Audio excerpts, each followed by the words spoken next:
امریکی اور پاکستانی حکام نے متنبہ کیا ہے کہ یوکرین میں جنگ، مسلسل بڑھتی ہوئی مہنگائی اور روپے کی قدر میں کمی کی وجہ سے پاکستان میں خوراک کے ممکنہ بحران کا حقیقی خدشہ موجود ہے۔ حکام نے واشنگٹن اور اسلام آباد کے درمیان ایک ویب لنک کے ذریعے بحث میں حصہ لیتے ہوئے سیلاب کے بعد بحالی کے اقدامات میں بدعنوانی اور بد انتظامی کو روکنے کے لیے تشخیص اور نگرانی کے طریقہ کار کی ضرورت پر بھی زور دیا۔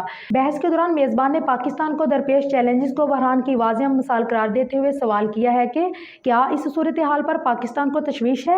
امریکہ میں پاکستان کے سفیر مسعود خان نے جواب دیا کہ جی بالکل ایسا ہی ہے۔ انہوں نے کہا ہے کہ ہم یوکرین کی جنگ سے براہ راست متاثر ہوئے اور اس کی وجہ سے گندم اور کھاد کی قلت پیدا ہو گئی جسے ہم یوکرین سے درآمد کرتے تھے۔ اس کے بعد سے پاکستان حالات کو سنبھالنے کے لیے کوشاں رہا، لیکن پھر سیلاب آیا اور حالات مزید خراب ہوئے۔ مسعود خان نے کہا ہے کہ زراعت نہ صرف غذائی تحفظ کے لیے اہم ہے بلکہ پاکستان کی اس کی برآمدات کے ذریعے تقریباً 4 ارب 40 کروڑ ڈالر بھی کماتا ہے، اسی لیے یہ صورتحال پاکستان کے لیے ایک دھچکا ثابت ہوئی۔